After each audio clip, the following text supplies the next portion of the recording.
Hey guys, so this is something a little bit new. Actually, I used to do it a really long time ago where like me and Leiden would just kind of hang out and chat. This is gonna be a very casual conversation about the expansion, and we're just gonna kind of like talking. It might meander off to some other things too, who knows? But we're mostly talking about the Cthulhu Wars Dunwich Horror expansion. This is Steven. So he has some of his own channels and he plays a lot of games. And he plays with us quite a bit. So every once in a while, you'll see him playing games with us, and he wins a fairly large chunk of time. So just not when they're on camera. Well, that's part of the strategy of winning, is to not necessarily win, but to make sure that only people know about when you've actually won. So you just saw me record the video that I posted, which will have been like the previous week. I don't know if you want to like dive in deeper or anything. What caught your eye the most, do you think? Or ear, I guess. I don't know. I mean, it's always starting out the models, right? Just like the quality of the models, the size of some of them, especially when you're talking about Junior over there. Junior, yeah. Look at that Junior. Like I like that one a lot. What's your favorite Cthulhu Wars figure? Like all together? Yeah. Oh, I would have to actually go through and see them all. I play the Wind Waker faction a lot because I'm just most comfortable with them. I would say that Ithaca is one of the most boring of all of the great old ones. I'm sorry, Sandy, but I just think Ithaca is boring. But how do you represent when, like in the... Have you read the story Ithaca is from? I have not, no. So Ithaca... We're already going away, but it's fine. Ithaca in the story, it's like a blizzard, and they're like investigating like a blizzard out of nowhere or whatever. And I don't remember a lot of it, but I just remember that there's these depressions in the snow. Mm. And of course, they're just like, what are the holes like doing? Like, why are these big, giant, like 10-foot or whatever depressions? Well, they're the footsteps, of course, right, because they're talking about big giant things, but they don't know that, right? But I just love the dawning horror that there's something invisible who is bringing the blizzard with him, making these big giant footsteps. And now they're suddenly like, wait, are we about to be like crushed or whatever? And how do you draw that, or how do you model that in an interesting way? I don't know. But if there's a dire Ithaca, I'm sure that dire Ithaca will be amazing. Because all the dire units, I love dire Cthulhu. Yeah. I love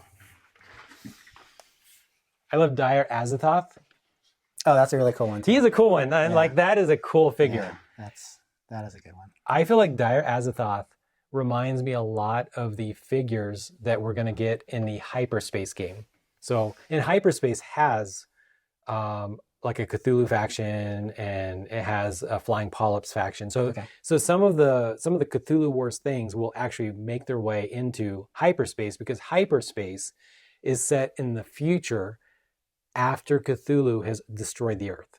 Ah, okay. And so the humans in Hyperspace are like nomads who've survived, like they're in ships, like fleet ships and stuff like that, and like they're trying to rebuild their civilization or whatever.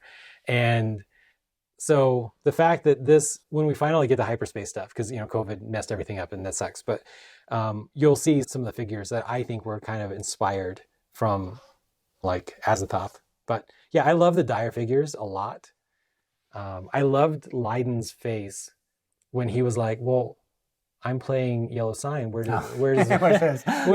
Why can't I play with that one?" And it's like, boom, like this is why. It's the size of the table. Yeah.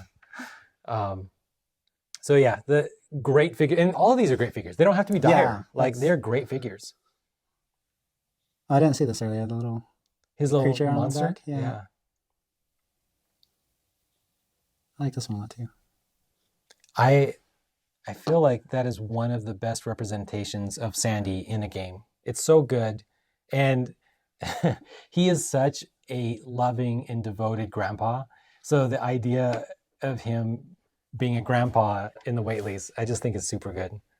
Are there people who paint these? Absolutely.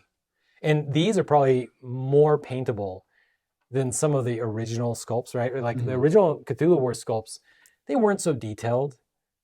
But since then, right, they replaced all of the units. My big thing, why I don't know that I would want to play with them painted, Right. is because it's so easy to see who's yours and who's theirs.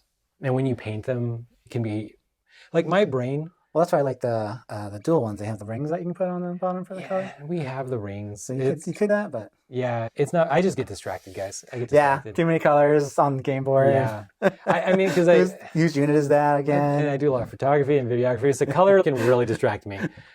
Already, I'm a little bit concerned that I will have to devote a lot of brain power to keep track that these figures do not necessarily belong to the opener of the way player. Right. We have the little ring, so you can imagine that I might put like a red ring here because Shub-Niggurath has Wilbur. It'll probably stand out. It'll work. It'll be fine. I do kind of like the nod that these have a close tie to Opener of the Way, even if the Opener of the Way player never recruits any of them. I don't know if I've played with that one yet or not. Opener of the Way? Yeah.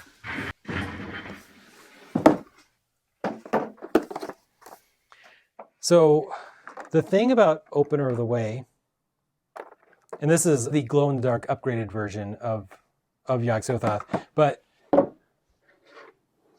I mean, you can see why Dire Yog-Sothoth is so much more interesting. I just think more interesting. They both have these like bulges. He is the gate and the key. So if he was Ghostbusters, he would be both dogs. This one doesn't really have a face. It doesn't really have a face. And that is, I mean, that's a thing sometimes with some of these great old ones and things because they're like a Morpheus, whatever. But I prefer the Dire version of the sculpt. So you haven't played with Opener of the Way? I don't think we've played a game with them yet. Yeah, I mean, their thing is that Yog-Sothoth is a gate. Right, okay. So automatically he's giving you more power because he's a gate. You can summon things out of him because he's a gate. Also, any monster, I think maybe any 2-cost monster can move gates.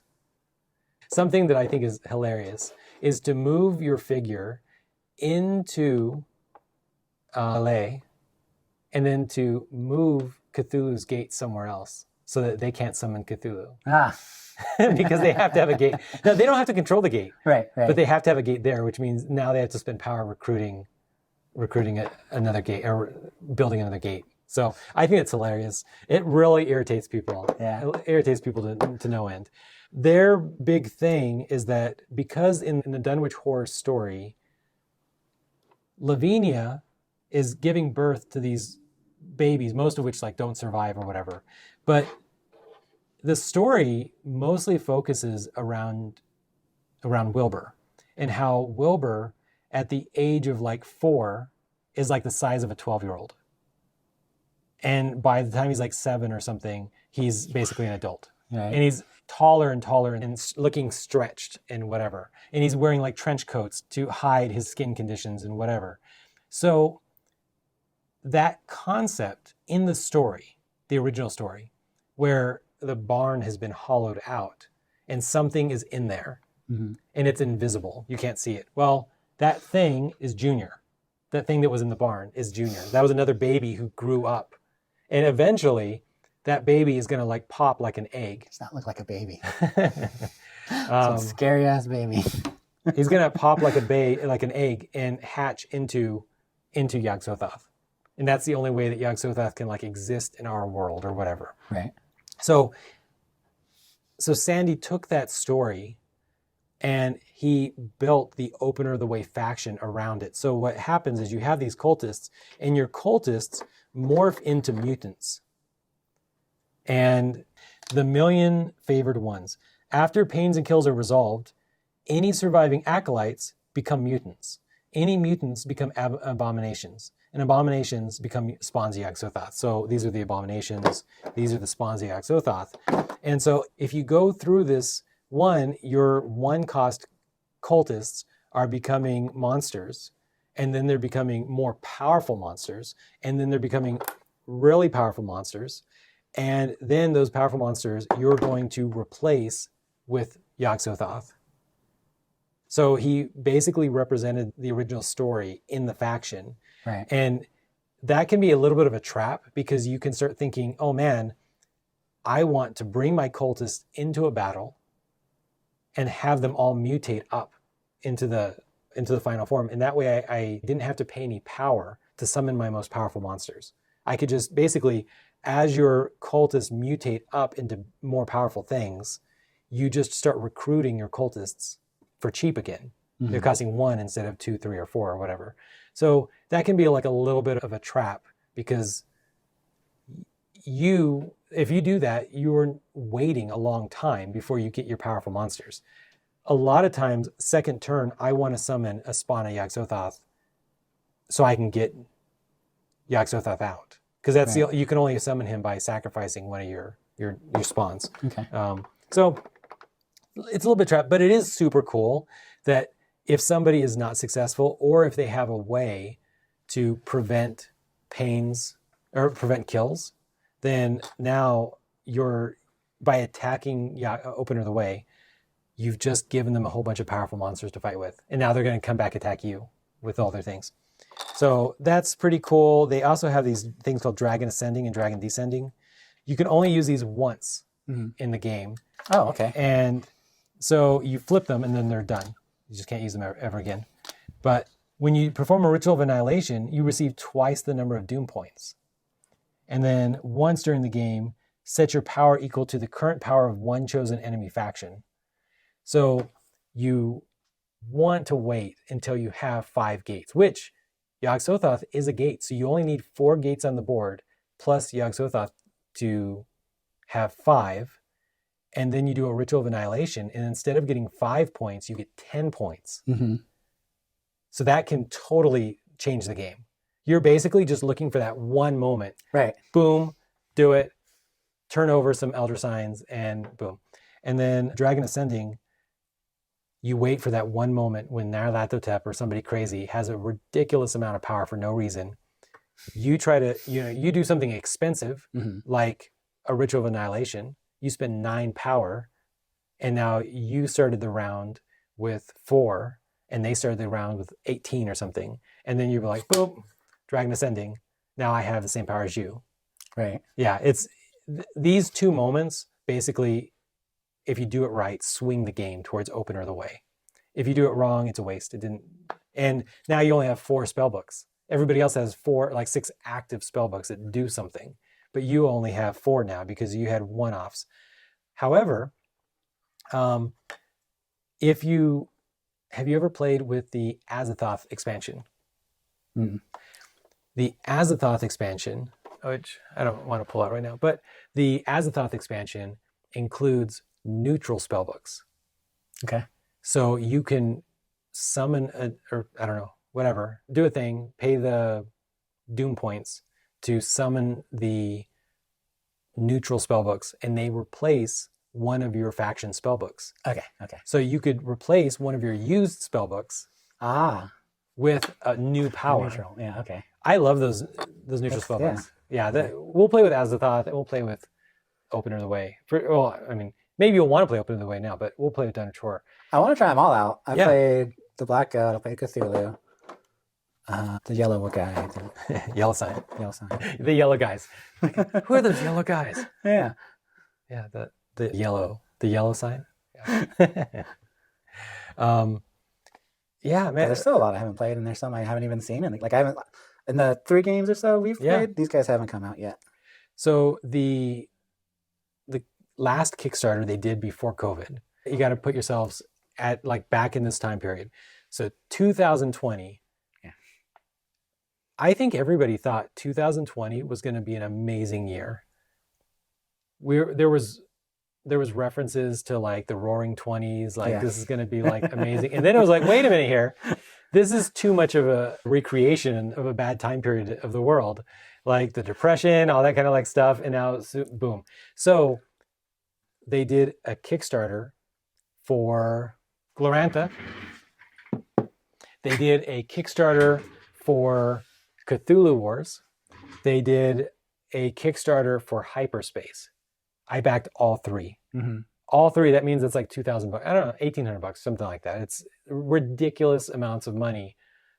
But it's 3 different games, so that's my justification. It's not just one. I'm not doing an $1,800 Death May Die or what? No, what is the? There's like a $2,000 Kickstarter board game where it's basically kind of like. Wait, have you played Gloomhaven? Yes. Yeah. Okay. Yeah. And I know that's expensive games. Gloomhaven is an expensive game, but it's not. It's like $200, something like that. Yeah, it's not too bad for what it is. Yeah. But there is a game that it's about $2,000, and the minis, if you earn a sword, you attach a sword to the mini. I don't think I want to be responsible for that. Yeah, no. So that's the time period. They did all this. They started all these Kickstarters. It was going to be amazing, and then the COVID happened. They had to lay off everybody, just like a lot of game companies. And so they decided this year they were going to do, well, they were like, if they tried to do all 3 of these Kickstarters at the same time, it would take years. Right. So they said, you know what, with 3 people left or 4 people left, whatever they have, they're like, okay, we're going to do one Kickstarter at a time. And so and of course that makes people, if the people that have already waited a couple years, they're like, well, it should have been here 2 years ago. Yeah, but Chinese factories, like, no, you can't control that, whatever. But then the people that are like, well, but I didn't back Cthulhu Wars. I backed Hyperspace. Right. Those people, they're getting nothing until next year or whatever, right? Right. So that sucks for them. I get it. I bought all of them. So I'm going to get one of it. And that's going to be a whole bunch of new Cthulhu Wars stuff. So we got to play a ton of Cthulhu Wars stuff just to catch up with all of the new rules that are going to be like coming in. There's a cat faction, I think. I don't even remember. This was like almost 3 years ago now or something like that. Like this is a long time ago. But yeah, it should be super, super cool. And I was going to ask more about some of the rules, but I just don't, like, you haven't played with a lot of the neutral factions, so you don't know the consequences of... Yeah, I really only played the base game for the most part. Yeah. Well, that just means that we got to play more. Yeah. And I can, like, I know one of the hardest things when you add, like, these neutral characters is some of the less experienced players not wanting to go and use them or being afraid to use them. So, like, easing, like, Leiden into, so he would be willing to use some of these characters, right? I was like, okay, so he's just not going to say his name. But then you just said it. Find you out, buddy. If you're watching this. So, I get it.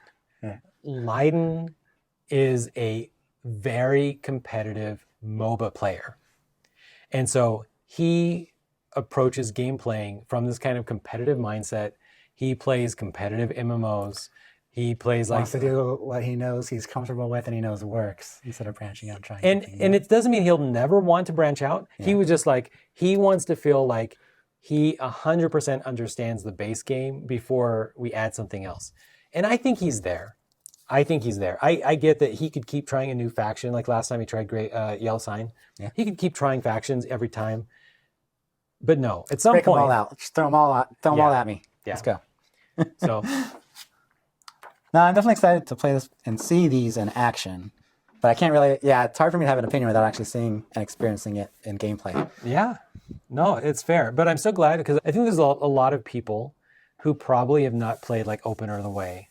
And maybe they don't know some of the background and stuff like that. So I think it's super cool. So all 3 of these are cultists? And him. Junior. Junior's also a cultist. Oh. But he's not a... Oh, no, wait. I'm sorry. Okay. Sorry. Clan. These 3 are cultists and clan. Right. He is a terror and clan. Yeah. Sorry. Oh, yes, we did play with the High Priest, we did play with one. And so High Priest, you pay 3 power and you can sacrifice them for 2 power. Advanced cultist. Yeah. So. Kind of like these ones. Yep. Still combat 0. Yep. But again, the Wizard Whately, if you have enough power, he's not totally combat 0. But of course, they're still cultists. So even though Wizard Whately has this terrifying ability, magician, that allows him to summon another great old one or terror or something. So he can just be like, oh, like, say Leiden has Junior and I have the Wizard Whately and Steven attacks me. I could say, oh, he attacks me. I'm going to use magician. Now I stole Leiden's figure. That actually is not a good choice because he would actually be stuck wherever he is. Because when you... So what's the definition? You can immediately muster an independent great old one. So what's the clarification for independent? Dire Yog-Sothoth is an independent great old one. Okay. So these are great old ones that do not belong to a faction. Azathoth, he is an independent great old one. Okay. So and most of them are gray like this. Okay. And they all have this exact same text on the back. Gotcha. So I wasn't sure if that just meant like any great old one, even ones you guys aren't playing with in the game, Yeah, no. That would be cool. Just pull out, gotta go over there, get in the box, get the one that no one's playing with. So that's a great question. Can he summon another faction's great old one? And no, these are actual terms like Junior. If you look at Junior, when he transmogrifies, you can replace Junior with any great old one, neutral or faction. So in that scenario, you can replace Junior even with a great old one that's not in the game. That was going to be my next question. Yeah. So even a faction, great old one that's not in the game. Yeah. So you're like, I want Hastur. Boom. I'm going to have Hastur. But nobody's playing Yell-Sign. But if Yell-Sign is being played and you summon Hastur, then now they have control of that great old one that you summoned, that you transmogrified in. So you, at that point, you would have pulled out their, Hastur. And it's like, well, why would you do it? Well, maybe you did it because you have Dire Yog-Sothoth and you're trying to get two enemy great old ones in the same space. Right, to get your spellbook. So in theory, you have Dire Yog-Sothoth. You're attacking somebody else. They have, a figure. You have Junior. You come in here and you transmogrify into Cthulhu. And now there's two great old ones. And now you get your spellbook. Got it. Awesome. So I'm going to end this here because I don't want these too long. And definitely comment down below any other questions Stephen should have asked or anything, and I'll try to answer them. And bye, guys.